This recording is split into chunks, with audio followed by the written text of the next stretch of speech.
എൻ്റെ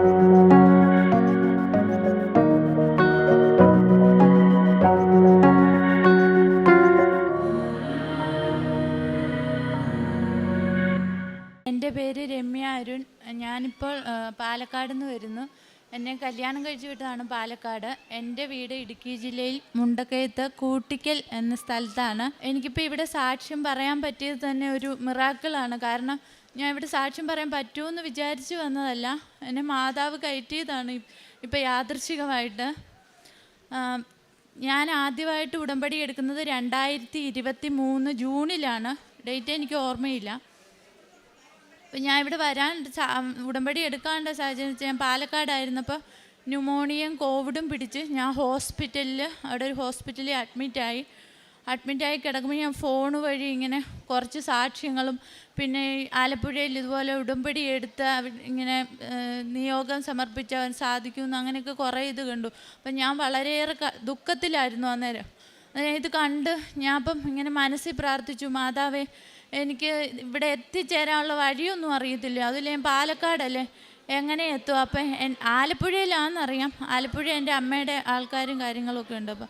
പക്ഷേ ഇത് എങ്ങനെ എത്തിച്ചേരും, ഏതുവഴി വരും അതൊന്നും അറിയില്ലല്ലോ എന്ന് പറഞ്ഞ് അങ്ങനെ പ്രാർത്ഥിച്ചു. പക്ഷെ അവിടെ ഡിസ്ചാർജായി ഞാൻ വീട്ടിൽ വന്നപ്പം എനിക്ക് പെട്ടെന്ന് എൻ്റെ അച്ഛനും അമ്മയൊക്കെ ചോദിച്ചു എനിക്ക് ബാധ വല്ലതും കയറിയോ എന്ന് ചോദിച്ചു. കാരണം ഞാൻ പെട്ടെന്ന് എനിക്ക് നാട്ടിൽ പോകണം, എൻ്റെ വീട്ടിൽ പോകണം എന്ന് ഞാൻ പറഞ്ഞ് ഭയങ്കര ബഹളം വെച്ചു. പിറ്റേന്ന് എനിക്ക് ഇഞ്ചക്ഷൻ ഉള്ളതാണ്, അതൊന്നും ഞാൻ വേണ്ടാന്ന് വെച്ചിട്ട് 10 മണിയായപ്പോൾ ഞാൻ ബസ് കയറി ഇവിടെ രാത്രി 9:30 മുണ്ടക്ക എന്ന സ്ഥലത്ത് എൻ്റെ വീട്ടിലെത്തിയിട്ട് പിന്നെ എനിക്ക് തിരിച്ചു പോകാൻ തോന്നിയില്ല. അമ്മയൊക്കെ ചോദിച്ചേ സ്കൂളൊക്കെ അവിടെ ഉള്ളതല്ലേ കുട്ടിക്ക്, അപ്പോൾ പോകണ്ടേന്ന് ചോദിച്ചിട്ട് ഇല്ല, സ്കൂളൊക്കെ ഞാൻ അവിടുന്ന് മാറ്റി ഇവിടെ കൊണ്ടുവന്നു. അങ്ങനെ ഇവിടെ നിൽക്കെ എൻ്റെ അനിയത്തി പ്രസവ സംബന്ധമായിട്ട് അവൾക്ക് പോസ്റ്റ്മോർട്ടം ഡിപ്രഷൻ വരികയും മാനസികമായിട്ട് അവൾക്ക് ഒരു പ്രശ്നമുണ്ടായി വീട്ടിലെത്തുകയും ചെയ്തു. അന്നേരം അടുത്തുള്ളൊരു വീട്ടിലെ ഒരു ചേച്ചി എനിക്കിങ്ങനെ ഈ കൃപാസന പത്രം എൻ്റെ കയ്യിൽ തന്നായിരുന്നു. ആ പത്രം കിട്ടി ഒരാഴ്ച ആയപ്പോഴത്തേക്ക് എൻ്റെ ഗോൾഡ് പണയം വെച്ചിരുന്ന് എനിക്ക് എടുക്കാൻ പറ്റി. സ്ഥലം തൊട്ടടുത്ത് കിടന്ന സ്ഥലം, അതെങ്ങനെ സംഭവിച്ചെന്ന് എനിക്കറിയില്ല. ഞങ്ങൾ ഭയങ്കര ടൈറ്റിലാണ് നിന്നിരുന്ന കടത്തിൽ. എനിക്ക് പെട്ടെന്ന് സ്ഥലത്തിന് അഡ്വാൻസ് കൊടുക്കാൻ പറ്റി. അത് കഴിഞ്ഞ് ഈ അനിയത്തി ഇങ്ങനെ വന്നു കഴിഞ്ഞപ്പോഴത്തേക്ക് ഞാൻ പെട്ടെന്നൊരു ദിവസം വീട്ടിൽ ഭയങ്കര കലഹവും പ്രശ്നങ്ങളുണ്ടായി. അപ്പോൾ ഒരു ദിവസം രാവിലെ 8 മണിക്ക് ഞാൻ ഇതുപോലെ പെട്ടെന്ന് എനിക്ക് എന്തോ ഒരു തോന്നി. ഞാൻ എൻ്റെ മൂത്ത കുട്ടീനെയും അനിയത്തിയുടെ കുട്ടി 5 വയസ്സുള്ള കുട്ടീനെയും എടുത്തുകൊണ്ട് ഞാൻ പെട്ടെന്ന് എങ്ങനെ എത്തിയെന്ന് എനിക്കറിയില്ല. ബസ്സിൽ കയറി ചങ്ങനാശ്ശേരി ഇറങ്ങി, ഞാൻ ആലപ്പുഴ ബസ്സിൽ കയറി. അവിടെ വന്ന് ആലപ്പുഴ ഇറങ്ങിയപ്പോൾ കൃപാസനം എന്ന ബോർഡും വെച്ച് ബസ് ഫ്രണ്ടിൽ കിടക്കുന്നു. അതിൽ കയറിയപ്പോൾ അതിലെ ഒരു ചേച്ചി പറഞ്ഞു, മോളെ ഇപ്പുറത്ത് കിടക്കുന്ന ബസ്സാണ് പെട്ടെന്ന് പോകുന്നതെന്ന് പറഞ്ഞു. അങ്ങനെ ഈ പള്ളിക്ക് വന്ന് ഇറങ്ങുമ്പം സമയം 1 മണി കഴിഞ്ഞു, 1:15 അവിടെ നിന്ന് ഇറങ്ങി. ഞാൻ ഓർത്തപ്പോൾ എൻ്റെ അമ്മ പറഞ്ഞായിരുന്നു ഉടമ്പടിയൊന്നും പെട്ടെന്ന് ചാടി എടുക്കരുത്, അത് എന്തെങ്കിലും അപാകതയിൽ അത് തെറ്റിപ്പോയാൽ അത് ദോഷം വരും, അപ്പോൾ അതുകൊണ്ട് ഒരു കാരണവശാലും എടുക്കല്ലെന്ന് പറഞ്ഞു. പക്ഷേ ഇവിടെ വന്നാൽ ശരി തിരി കത്തിച്ചിട്ട് പോകാൻ സമയം ഇത്ര വൈകിയല്ലോ, തിരിച്ചും പോവണ്ടേ എന്നോർത്ത് എൻ്റെ ഈ പൈസ ഇല്ല. ഞാൻ അച്ഛൻ്റെ പോക്കറ്റിൽ നിന്ന് എടുത്ത 600 രൂപ, അച്ഛൻ്റെ പോക്കറ്റിൽ നിന്ന് 200, എൻ്റെ കയ്യിൽ 500 അത്ര 700 രൂപയും കൊണ്ടാണ് ഇവിടെ എൻ്റെ കൈ വരുന്നത്. എന്നിട്ട് ഞാൻ ഇവിടെ പള്ളിക്ക് വന്ന് തിരി വാങ്ങാനായിട്ട് കുനിഞ്ഞതും ഒരു നീല ചുരിദാറും ഒരു വൈറ്റ് പാൻറ്റും ഷോളും മുഖത്ത് സ്പെക്സും ഭരിച്ച ഒരു ചേച്ചി എൻ്റെ കൈക്ക് കയറി പിടിച്ചു. ചൊവ്വാഴ്ച ദിവസമായിരുന്നു അത്. കൈക്ക് കയറി പിടിച്ചിട്ട് എൻ്റെ മുന്നിലേക്ക് ഇങ്ങനെ വലിച്ചിട്ട് പറഞ്ഞു നീ പോയി ഉടമ്പടി എടുക്കാൻ പറഞ്ഞ് എന്നെ തള്ളി വിട്ടു. തിരക്കിൻ്റെ ഇടയ്ക്ക് എനിക്ക് എവിടാന്നോ ഉടമ്പടി സ്ഥലം എടുക്കുന്നതെന്നോ അല്ലെങ്കിൽ എവിടെയാ കൗണ്ടറെന്നോ ഒന്നും എനിക്കറിയില്ല. ഞാൻ എന്തോ എന്നെ ആരോ മായാലോകത്ത് പോലെ ഞാനിവിടെ എത്തി.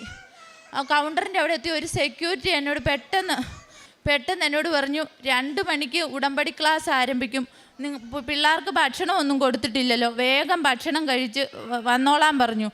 5 മണിയായപ്പം പെട്ടെന്ന് അനിയത്തി എന്നോട് വിളിച്ചപ്പോൾ പറഞ്ഞു അങ്ങനെ പെട്ടെന്ന് ആർക്കും ഒന്നും ഉടമ്പടി കിട്ടില്ല, നിനക്ക് ഇത്ര പെട്ടെന്ന് ഉടമ്പടി കിട്ടിയോ എന്ന് ചോദിച്ചു.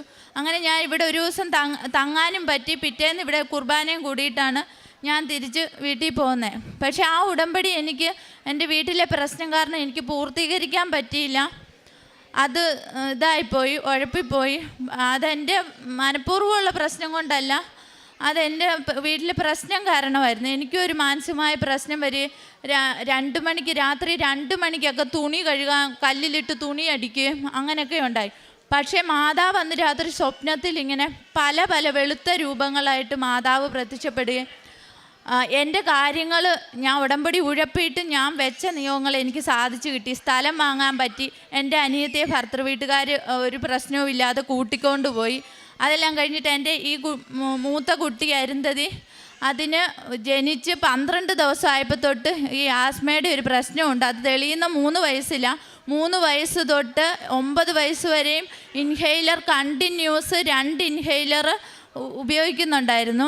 അത് കഴിഞ്ഞ് ഞാൻ വീണ്ടും പ്രശ്നങ്ങൾ ഇതിങ്ങനെ വന്നപ്പോൾ ഞാൻ ചെവിക്ക് കേൾവിക്കുറവ് ഈ കൊച്ചിന് പറഞ്ഞു. ഹോസ്പിറ്റലിൽ കാണിച്ചപ്പം 2 ചെവിക്കും 33% കേൾവിക്കുറവും 2 ചെവിയുടെ ട്യൂബ് അടിച്ചു പോയിക്കുക, എത്രയും പെട്ടെന്ന് ഓപ്പറേഷൻ വേണമെന്നും പറഞ്ഞു.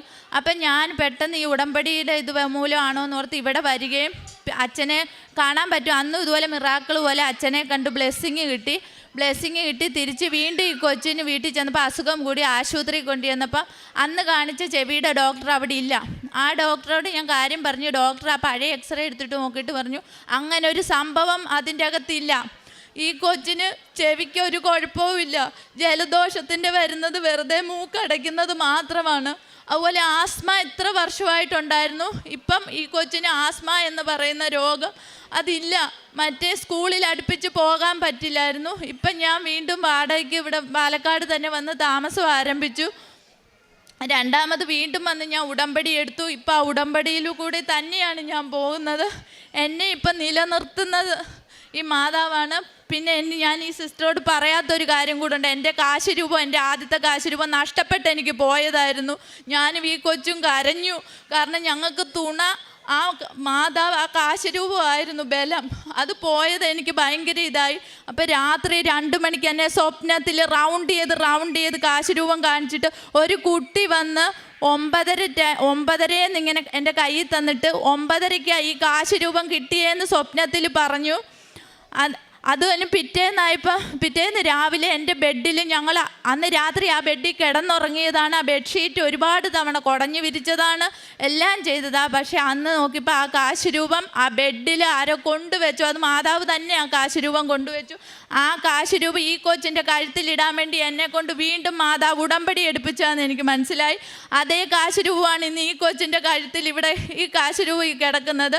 അതുപോലെ മോൾക്ക് ഇപ്പം ഉടമ്പടി എടുത്തു കഴിഞ്ഞ് ഒരാഴ്ച ആയപ്പോൾ തൊട്ട് മോൾക്കൊരു സ്വപ്ന ദർശനം കിട്ടി. അത് മോള് പറയും. എൻ്റെ പേര് അരുന്ധതി. ഞാൻ സ്വപ്നത്തിൽ ഒരു ഗ്രേ കളർത്തെ ചുരിദാറും വന്നിട്ട് എന്നോട് പറഞ്ഞു മോള് പ്രാർത്ഥിക്കുന്നില്ലേ, എന്നിട്ട് സാക്ഷ്യം പറയണ്ടെന്ന് ചോദിച്ചു. എന്നിട്ട് 2ാമത് വന്നിട്ട് എന്നോട് ഞാൻ കൃപാസനത്തിൽ നിൽക്കുക. അപ്പോൾ കൃപാസന അമ്മ എൻ്റെ ദേഹത്ത് മൊത്തം ക്ലോക്കാണ്. അപ്പോൾ അമ്മ എന്നോട് പറയുന്നുണ്ട് നീ പ്രാർത്ഥിക്കുന്നില്ലേ, ശ്രദ്ധിക്കുന്നില്ലേ എന്ന് ചോദിച്ചു.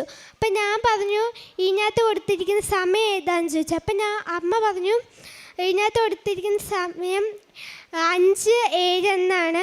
ഞാൻ മോള് പ്രാർത്ഥിക്കാൻ ഇച്ചിരി മടി കാണിക്കുമായിരുന്നു. അപ്പം ഞാൻ എപ്പോഴും പറയും പ്രാർത്ഥിക്കുമെന്ന് പറയുമായിരുന്നു ഈ ഉടമ്പടി എടുത്തു കഴിഞ്ഞ്. അപ്പം അത് കഴിഞ്ഞേ പിന്നെ ഞാൻ അന്നേരം ആ സ്വപ്നം കണ്ടപ്പോൾ തൊട്ട് ആൾ വന്ന് സാക്ഷ്യം പ്രാർത്ഥിക്കാതിരിക്കുമായിരുന്നു. പിന്നെ എൻ്റെ ഹസ്ബൻഡ് പെട്ടെന്ന് വന്നു. എനിക്കിവിടെ ഇന്നലെ വീണ്ടും മോൾക്കൊരു മൂക്കൊലിപ്പ് പോലെ കാണിച്ചു. അത് അമ്മ കാണിച്ചൊരു അടയാളമായിരുന്നു. അപ്പം ഞാനിങ്ങനെ കരഞ്ഞു പ്രാർത്ഥിച്ചു, മാതാവേ പിന്നെ ഞാൻ വന്ന് സാക്ഷ്യം പറഞ്ഞോളാം, എനിക്ക് 3 മാസം കഴിഞ്ഞല്ലേ ഉടമ്പടി എടുത്താൽ പറ്റുള്ളൂ എന്ന് ഞാൻ പറഞ്ഞായിരുന്നു. പക്ഷെ പച്ചവിട്ടിലിൻ്റെ രൂപത്തിൽ മാതാവ് അവിടെ ഉണ്ടെന്ന് വൈകിട്ട് കാണിച്ചു. രാവിലെ ഒരു തുമ്പി വന്ന് ഭിത്തിയിലിരുന്നു. അതുപോലെ ഈ പച്ചവിട്ടിൽ ഞാൻ മിക്കപ്പോഴും പ്രാർത്ഥിക്കുമ്പോൾ ഒരു വലിയ പച്ചവിട്ടിൽ, അതിനൊരു പ്രത്യേകതയുണ്ട്. ആ പച്ചവിട്ടിൽ ഇങ്ങനെ കർട്ടനയിലോ ഭിത്തിയിലോ വന്നിരിക്കും.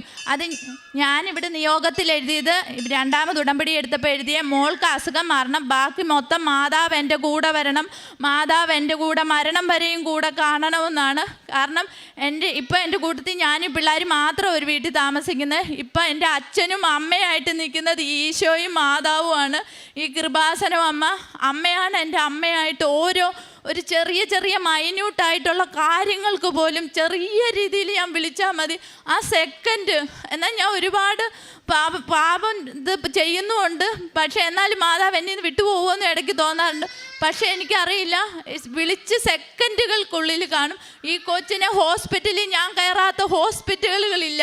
ഞങ്ങൾക്ക് വീടെന്ന് പറയുന്ന താമസമാക്കിയിരുന്ന ഹോസ്പിറ്റലുകളായിരുന്നു. ആ സ്ഥാനത്ത് ഇപ്പോൾ കൊച്ച് ഡെയിലി സ്കൂളിൽ പോകുന്നുണ്ട്, ബസ്സിൽ പോകുന്നുണ്ട്. മറ്റേ ഒറ്റയ്ക്ക് ഒരു ഓട്ടോയ്ക്ക് ഒരു കുട്ടിയെ തന്നെ പിന്നെ പ്രതിരോധ ശേഷി ഇല്ലാത്തതുകൊണ്ട് പകർച്ച വരാതിരിക്കാൻ വേണ്ടി അങ്ങനെയാണ് വിട്ടുകൊണ്ടിരുന്നത്. ആ സ്ഥാനത്ത് ഇപ്പോൾ കൊച്ച് തിങ്ങി നിറഞ്ഞ ബസ്സിനുള്ളിൽ സ്കൂൾ ബസ്സിൽ അങ്ങോട്ടും ഇങ്ങോട്ടും പോകുന്നുണ്ട്. മറ്റേ ചെണ്ടയ്ക്ക് കൊട്ടുന്ന പോലെ ചുമ വന്നുകൊണ്ടിരുന്നു. ഇപ്പം അതൊന്നുമില്ല. ഇനി കൊച്ചിന് ജലദോഷമുണ്ട്. പക്ഷേ ഇത്ര ദൂരെ യാത്ര പറഞ്ഞ് ഈ സാക്ഷ്യം പറയും, ഇവിടെ നിൽക്കുമ്പോൾ ആ കൊച്ചിൻ്റെ ജലദോഷം നിന്നു എന്ന് എന്നോട് പറഞ്ഞു.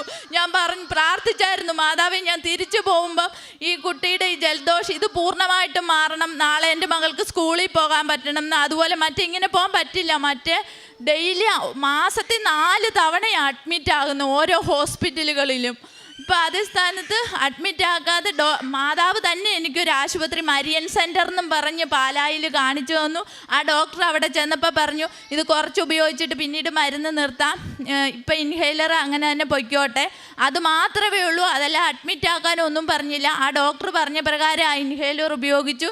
അത് അസുഖം അഡ്മിറ്റ് ആക്കാതെ തന്നെ ആൾക്ക് മാറി. പിന്നെ എനിക്ക് കൊണ്ടുപോകേണ്ടി വന്നിട്ടില്ല. ഇപ്പം ഡെയിലി സ്കൂളിലും കാര്യങ്ങളിലും എല്ലാം പോകുന്നുണ്ട്. എൻ്റെ മരണം വരെ ഞാൻ ഉടമ്പടി തന്നെയായിരിക്കും. കാരണം എനിക്കിപ്പോൾ തുണ എൻ്റെ അമ്മയായിട്ട് എൻ്റെ മാതാവാണ്. അത് ആരെന്ത് പറഞ്ഞാലും ശരി, അതാണ് എൻ്റെ ജീവിതാനുഭവത്തിൽ നിന്ന് ഞാൻ പറയുക. അതുപോലെ ആദ്യമൊക്കെ എനിക്ക് പത്രം കൊടുക്കാനൊക്കെ മടിയുണ്ടായിരുന്നു. പക്ഷേ ഇപ്പം ഞാൻ ചങ്ങനാശ്ശേരി ടൗണിൽ ഇറങ്ങി ഇവിടുന്ന് കൊണ്ടുപോയ പത്രം ആ കുഞ്ഞിനെ എളിയത്ത് വെച്ച് ഞാൻ നടന്നു കൊടുത്തു. അവിടെ മുണ്ടക്കയത്ത് നടന്ന് ഞാൻ തപ്പി ആളെ കണ്ടെത്തി ചോറും പൊതി എനിക്ക് ഒരു പൊതിയെ വാങ്ങിച്ചു കൊടുക്കാൻ പറ്റുള്ളൂ. പക്ഷേ ഞാൻ ഒരു പൊതി ഹോട്ടലിൽ പോയി വാങ്ങിച്ചു കൊടുത്തു. അതുകൊണ്ട് ഞാൻ ഇനി ജീവിതത്തിലുടനീളം അമ്മയെ ധ്യാനിച്ച് അമ്മയുടെ ആ ഒരു പ്രാർത്ഥന എനിക്ക് ഒരു ദിവസം മുടങ്ങിയ. ഇപ്പോൾ 2 നേരം ഞാൻ ഉപവാസം ബുധനും ശനിയും ഞാൻ എടുക്കുന്നുണ്ട്. ഇവിടുന്ന് ഏതെങ്കിലും ഒരു ദിവസം എടുത്താൽ മതി എന്നാണ് പറഞ്ഞത്. പക്ഷേ എനിക്ക് 2 ദിവസം ഞാനതും വെള്ളം പോലും കുടിക്കാതെ ഞാൻ നിൽക്കും. രാത്രി മാത്രം 6 മണിക്കാണ് ഞാൻ പിന്നെ വെള്ളം കുടിച്ചും ഭക്ഷണം കഴിക്കുകയും ചെയ്യുക. എനിക്കിപ്പോൾ അത് ചെയ്തില്ലെങ്കിൽ എനിക്ക് എന്തോ പോലെയാണ്. കാരണം അമ്മ എപ്പോഴും അത്രയും ഞാൻ ഈ കാശ് രൂപ എൻ്റെ കയ്യിലാണ് ഞാൻ തൂക്കിയിരിക്കുന്നത്.